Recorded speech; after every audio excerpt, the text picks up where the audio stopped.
Good evening, everybody. It is Charlie Turnbull. Oh, let's get rid of that. We don't need that. It is Tuesday night's cheese night. Welcome to the autumn season. It's season 2. That's what my wife tells me to say. Season 2, Tuesday night is cheese night. We've got a lovely group of sessions lined up for you guys to taste cheese. We've got Catherine Mead next week to talk about the Specialist Cheesemaker Association. We're going to explore the world with South American cheeses and wine. It is big, it is cheesy, it's all big. I've also got some new toys. Look at this. I've got my little thing. Welcome to TNC. I rather like this. Playing around with it earlier. What else we could do up here? What about yes? I like this one.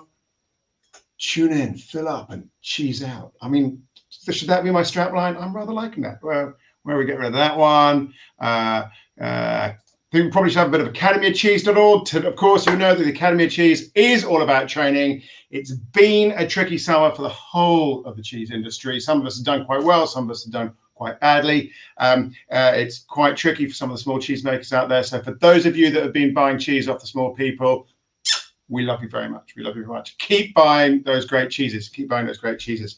What else can we say? So we've been doing some training. There's been a lot of online training. It's good to see. I've done some training. We've had my biggest class yet. Very, very much like I had 5 people internationally. We had 2 people from Belarus. We've got somebody from Australia, someone from America. The Academy of Cheese is truly, truly international. We're going global, even if no one else is. Right. What have we got for you tonight? We have Claire Burt. Claire Burt makes 2 fantastic cheeses. Oh, yes, no, that's not Drunken. The cheese is Drunken. This is Drunken Burt and Burt's Blue. So let's pull her in. Let's find her. Let's get some comments. We've got some comments in as well before we do that. Jesus, hello, and Sally. Nice to meet you too. Right, Claire, bring you on. Right, welcome. Lovely to see you. Good evening. That sounds very formal. Hello. Hello. Well, you appear to be in your kitchen. I am, yes. Mm-hmm. We're not going to be seeing your dairy tonight then? No cows in the background? No, there's nothing in the background other than an original brick wall. Dangerous looking knives there. I'm assuming that your husband is totally out of control. It's sinister. Yeah. Well, welcome. Let's tell us, just kick off with the good stuff. What are we tasting tonight? And then we can hear about you. Okay, so we've got our Burt's Blue, which we've got the little Burt's Blue tonight. We do make it in a bigger wheel, but we've just got the little ones. That's the one. That was what we started out making, and that's what we make most of. And then we've also got our Drunken Burt, which is, we have a wedge of the large one, which I think you've got as well to try. Yeah. And just because the cheese that we are trying tonight, the larger cheese, is a very young version of the Drunken Burt, I've actually got a smaller, much riper, actually almost overripe, just to show you the difference between how that cheese matures from being a very young cheese to, as I say, the more mature. Well, let's come on to that, and you can tell us what overripe means, how long your cheese sort of keeps for, when do you think it's perfect? Are you going to be one of those cheesemakers who goes, we have to keep it past the best before date, don't tell the EHO, or does it actually nicely mature inside its allotted period? But, you know, tell us about you. Where are you from? Where are you sitting? Where is your home? So home is in Altrincham, which is on the sort of South Manchester, Trafford, Cheshire border, depending on, So I think our postcode is a Cheshire postcode, but we're actually in the borough of Trafford. The dairy is just outside Knutsford. Knutsford Services. Yes, we all know them. That's on the M6. Everybody knows junction 19 of the M6, don't they?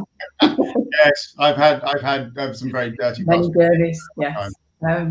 So we just based. When I first started out, I was based at the cookery school in Altrincham, which is probably just a mile from here, in the back of basically a warehouse, which was a kitchen centre, and then they developed a cookery school.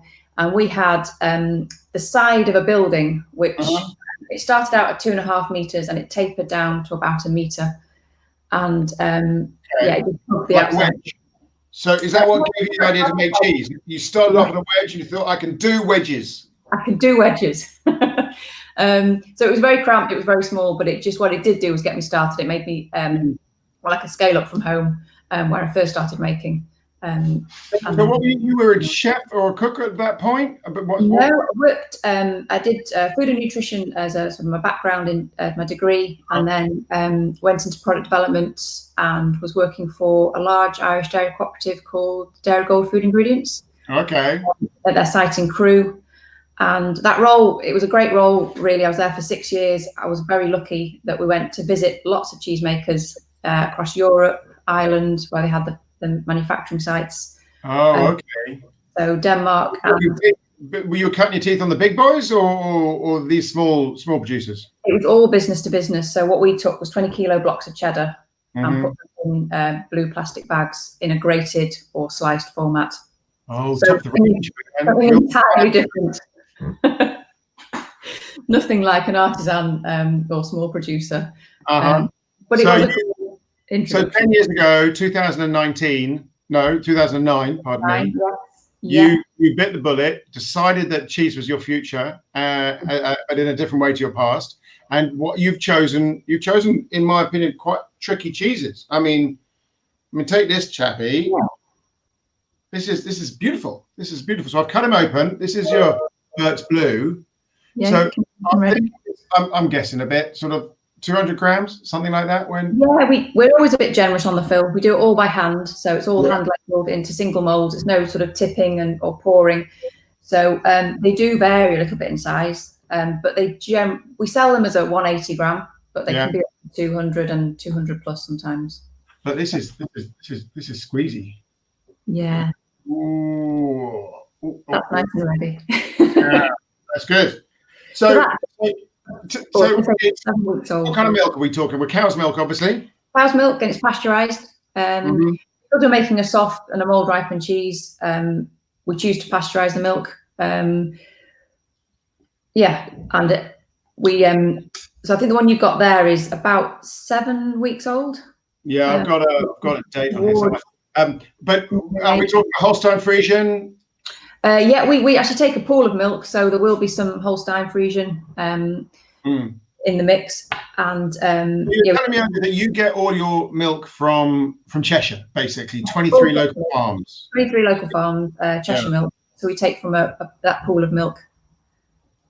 Because we've got Sarah Appleby coming on in 4 weeks, 5 weeks, something like that.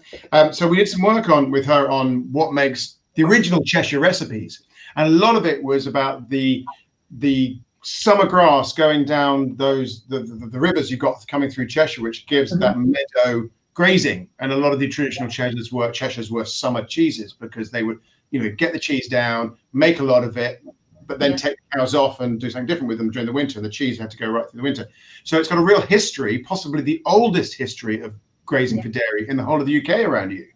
Yeah, I mean, if you look back at the history of cheese making and Cheshire cheese, which is some of my bedtime reading, I like to sort of most recently I've been reading a bit more about the history of Cheshire cheese, and it's a fascinating, even to how sort of the trade then that opened up between Cheshire and London, and how that sort of the backwards and forward trade, obviously if it was going down, then the empty carriages coming back would bring things back from London, and you opened up a whole.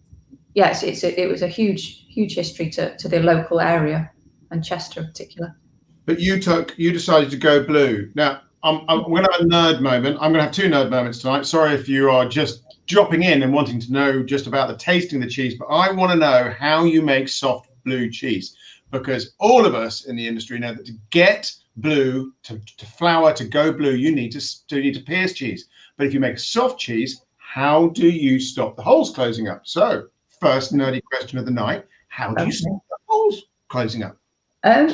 Well, some of it is probably there's a little bit of not knowing always the answers to the bluing. I mean, the bluing on the little cheese, we've never struggled to get the bluing on the little one.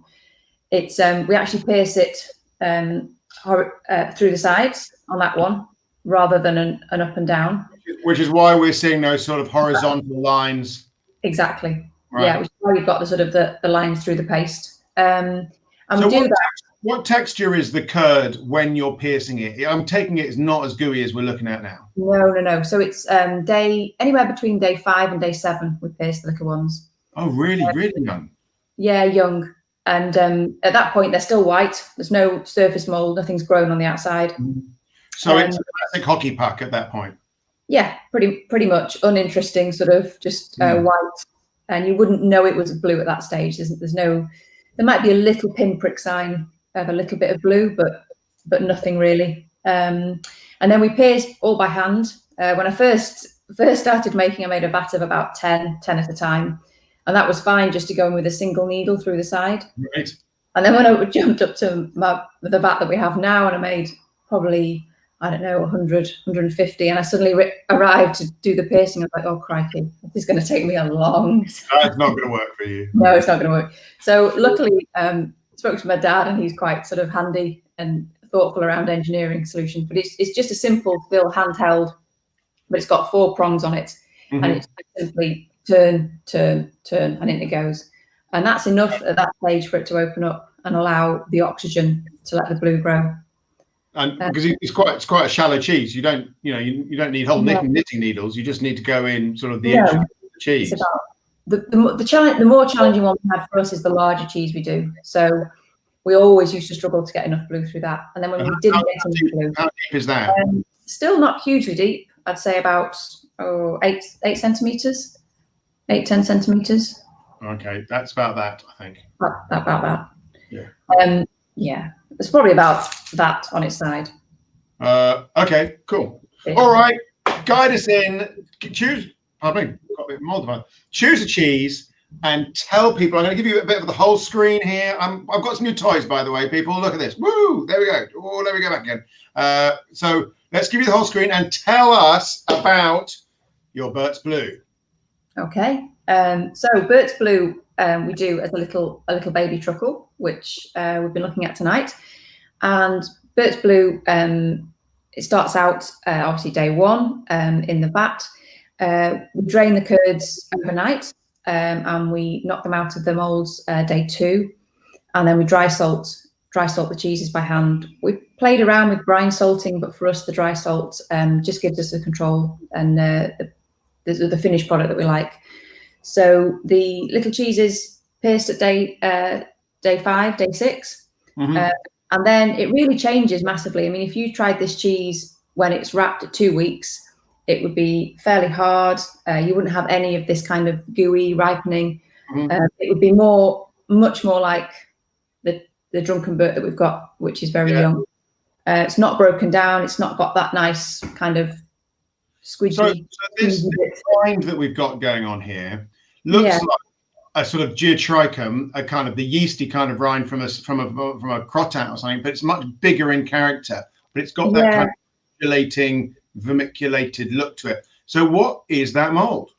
So that's just the blue psyllium that we inoculate milk in the vat. 40. It's just So it's you eat it on the outside. Inside is the same as the outside. Yeah. So people always ask us, oh, can you eat the rind? But I don't think people are as used to seeing a blue mold on the outside as they are like a brie or a camembert. No, they're not.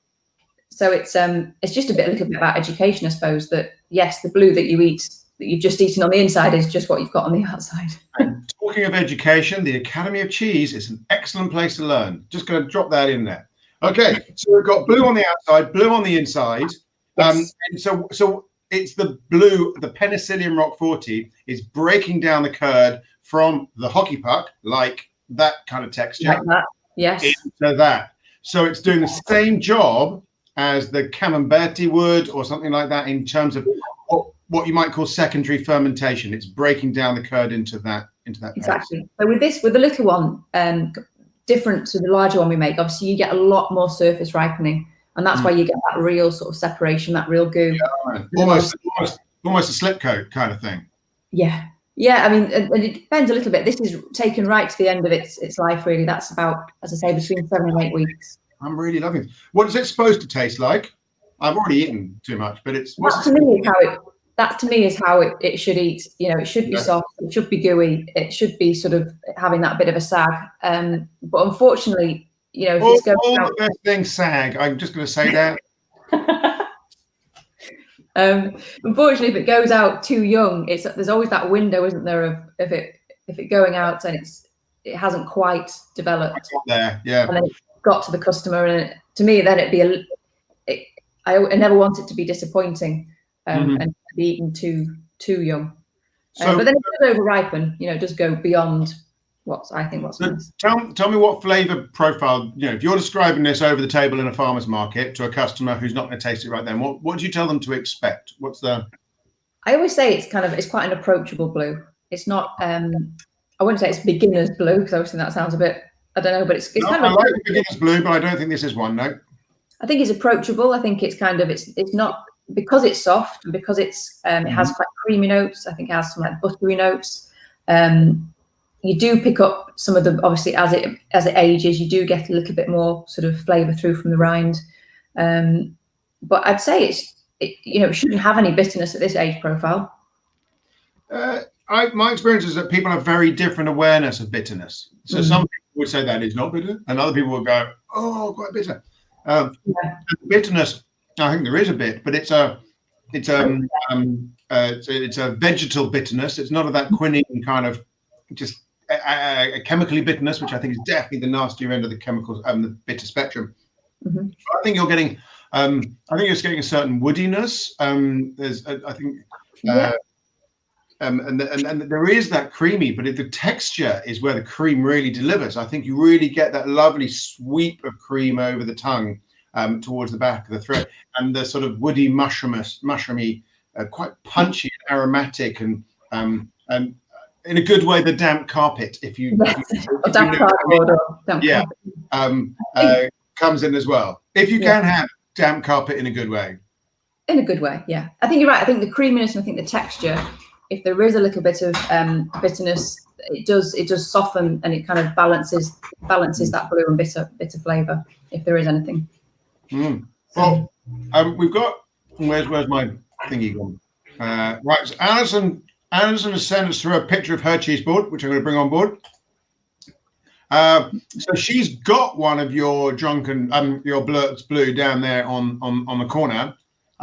Looks like she's matching it with some tête de moine, which could be a first, possibly an Epoisse, and I don't know what the bottom left hand is, but that is a cheese board to beat. If anybody out there has got a cheese board that looks better than that, I want to see pictures. Please send them in. And if you're tasting any of Claire's cheeses tonight, please drop a comment in the comments bar, because I want to hear what it tastes like from other producers. Because I'm guessing that this is going to highly depend on what the person who sells it to them tastes like. I mean, if you've got a retailer who knows how to look after your cheese, he's going to sell a better product than one perhaps who's just bunging it in a cold multi-deck and letting it be. Yeah, I think that's the thing, and I always just think age, it changes so much. So from 2 weeks, when we take it out of the maturing rooms, we'll wrap it and it'll go into the cold store. It could then leave us at that stage, but then it's about then its journey towards sort of the age profile that it's at now that we're eating it, which is sort of 7-8 weeks. I can't rate this enough. This is properly delicious. I'm going to be very embarrassing and say I've never had this before, okay? And it's now climbing into my top 5. I really mean that. I know that you're not going to believe this, but I'm going to be 50 next year. I know, strange true. And one of my gifts is I'm going to get 50 cheeses for my 50th birthday. And this is this is a shoe-in. It comfortably climbs the ranks. Awesome. Right. So what's next? So we haven't got the larger blue, but the larger blue, because we age that again just a little bit longer than we can the smaller blue, that gives us the opportunity for a little bit more flavour to develop, but it never quite goes as soft as the small ones. The small ones still. Well, I get small ones for my party because I love that. That's monstrous. Cool. And the next one we've got is the Drunken Burt. So the Drunken Burt, unfortunately, with the Drunken Burt, just because of sort of everything that happened earlier in the year, we concentrated on making the blue and keeping that as our core, keeping it simple. So we have started making the Drunken Burt, and sales have gone up. So we're sort of trying to catch up all the time. So this hasn't got much age on it at all. You can still eat it at this age, and it's just a very different cheese to me. It still has a lot of that sort of zing and freshness of a sort of a very young curd. It hasn't really broken down. Well, we talked yesterday morning about me, and you recommended that I left mine out. So you gave me 2 pieces. Thank you for your generosity. And so let's put this one on the camera. This is the one that stayed in the fridge since yesterday. I don't know if you can see that, but we're getting a little bit of breakdown under the skin, but it's what, 2 to 3 millimeters maximum there. Now the one that we've left out yesterday, and I left it sort of next to my washing machine, has got more breakdown. Okay. Yeah. But that's sort of interesting for the people watching to see. That's 24 hours, probably, you know, nearly 30, 40, 35 hours. And that's all it's done. So what time does it need to get, you know, gooey all the way through? We're talking weeks, really, I suppose. I think if we'd left that another 3-4 weeks, it would never probably go quite as. So this is a small version of the Drunken, which is overripe, as it were. This has gone beyond what we would sell it at. You can see its consistency all the way through. It's really kind of up to the camera. Oh, sorry. No, yes, that's good. Okay. It's got that kind of glisten to it, hasn't it? Yeah, that means that we've got some really broken down. Yeah, it's got a bit of a smell to it. Yeah, it's got more of the surface sort of wash smell that you might get rather than the mold. Oh, you've not told us. What's it washed in? So it's washed in Watkin cider. Okay. Cider. And the reason we chose that was because when Tom came on board, when we scaled up premises back in 2013, he's from Hereford originally, and that is his preferred cider. And don't particularly drink cider or haven't in the past known much about ciders, but Tom did know like quite a lot about ciders and perries. Cider fan, okay. And so it's I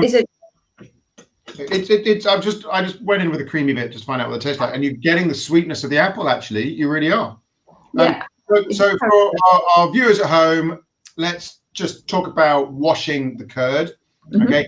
The purpose of not washing the curd, washing the rind. The purpose is to raise the acidity and allow the formation of bacteria, so it becomes a bacteria ripened cheese. And the bacteria itself break down and sort of in a slightly cool fireworksy kind of way, they explode, release their enzymes into the cheese, and then start breaking it down. But enzymes are notoriously slow, and they've got a long way to go on this one, which is why we take some more. So can you just remind me what you said about this is a couple of weeks old, I think you said? Yeah, so we still inoculate the Drunken Burt with the blue, which is why we've got still got a kind of a mouldy surface, and even on this cheese you've got sort of different mould, sort of slight variations in sort of that kind of colours, and then more sort of wash. Well, I've got very much different. I've got a much darker colour on one side, and then a much lighter colour on the other side, as if we've got more washed rind on the top and blue development on the bottom. And like the small that I've got here, which is really quite, I'm not very good with this camera. There, you can really see it's much more sort of that kind of washed rind. But we still have the mould on the outside, or the psyllium. But like you say, we've obviously got other things going on with the wash. So the cider wash, we don't wash in a typical wash rind like brine, and continually wash it over successive days. We just tumble it twice around about day 5, day 6, and then probably around about day 10. Okay, so really lightly washed. Yeah, lightly washed. And at that point, we do damage the mould, because the mould is just beginning to show around about day 7, day 8, day 9 on the surface. So it sort of does break down what mould is growing, but still allowing some to come through. So flavour-wise, what are you asking the cheese to deliver for your customers? Yeah, I mean, I suppose it does carry a very mild blue flavour. And some people, as I say, pick up that more on. Some people are more, like you say, sensitive to bitter. Some people seem to be more sensitive to the blue flavour, and pick that blue flavour up. I don't particularly pick up the blue on the Drunken Burt, especially when it's more broken down. I'm getting a bit off the rind, but I'm not getting any of the centre. To me, there's not much.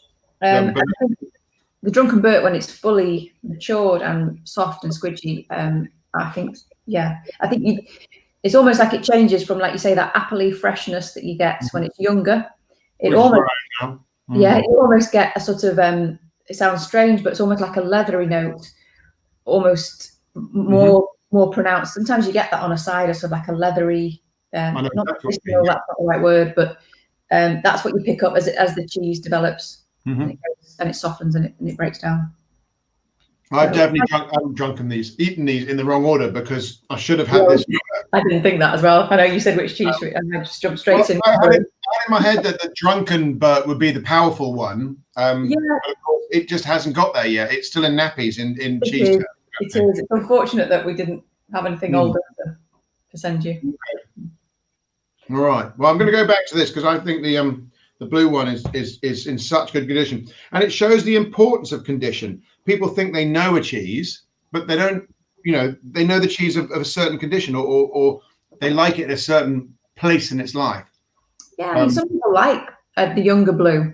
To me, that's not when it should be eaten, when it's still firm. But it's personal preference, isn't it? Some people like the firmer curd, and they like more upfront bitterness. And to me, it's nice when it's soft and it's gooing and it's. I like gooey. Yeah, no, my favourite soft cheese is that Gorgonzola Dolce, that young blue.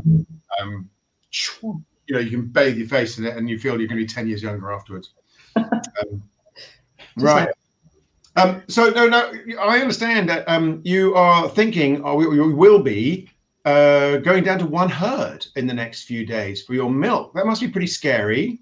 Yeah, we're gonna trial. We're gonna trial it. We're lucky to have the milk we're using, but there's an opportunity to go to go to a single herd. Which will present different challenges for us, but we're 10 years since I started, and we've learned a lot, and we continue to learn. And I enjoy the challenges that cheese. We've had lots of challenges along the way between different wild molds that we might have picked up, on the blues, and then, like we're saying, on the larger blues, not getting enough bluing in, and learning about how we pierce those, to just trying to make a sort of a consistent product. We make quite small batches, so if we're doing 5 makes a week, there's more variation across those at the beginning of the week and start up, and then at the end of the week. With a single herd, you're going to get a sort of a potential balance between the negative of more volatility and the positive of more flavour from a single herd milk. Yeah, and that's choppy waters for someone who's 10 years. Is it both a long time and not a long time? A long time as well. Yes. I mean, when do you think you cracked the recipe? After how many years? Oh, I don't know. I look back at some of the early cheeses we made, and I don't cringe, but I think we've come a long way, shall we say, from the early days of. Come on, Claire. You haven't lived. You've got a few regrets. People have this thing about don't have any regrets. I quite disagree. I think you've got to have a few. If you haven't got a few regrets, you've not done it hard enough. So no, you had to feel your way. So when do you think you got it? When do you think Burt's Blue was something that you could reliably turn out with pride? I'd say it was probably after we left the cookery school, and we probably were still a year or two into the new premises. So we're probably 5, 6.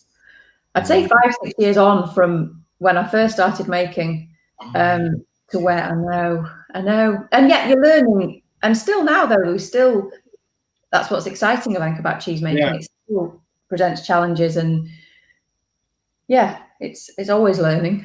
I think always learning. It is indeed always learning. It's one of those things with cheese that so much of it is invisible. You cannot see the bacteria working, you don't see the molds working, and so you're going on trust, you're going on your experience, you're going on, well, I hope it does what it did yesterday.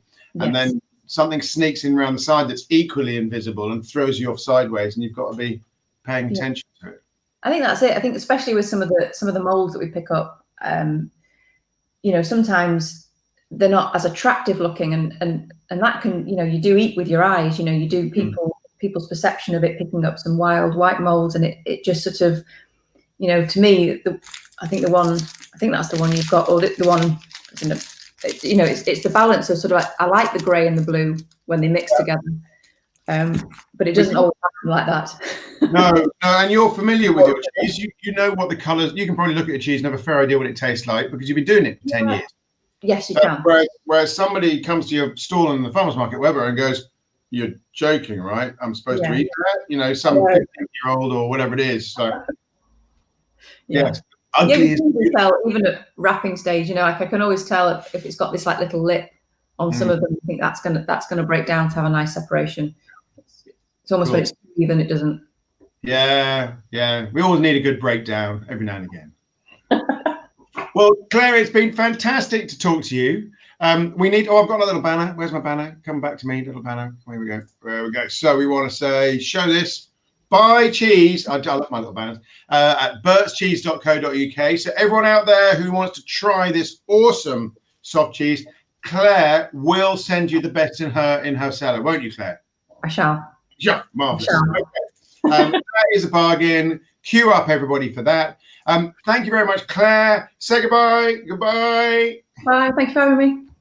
Right. What a nice lady. What a nice cheese. That is really quality. That thing is like, I can't believe I don't know this cheese better than I do. Really interesting facts there about how the cheese is made and how she gets it to soften up using Penicillium roqueforti, not the traditional washed rind or Penicillium camembert or any of the stuff that we're more familiar with, using just the roqueforti. So cool.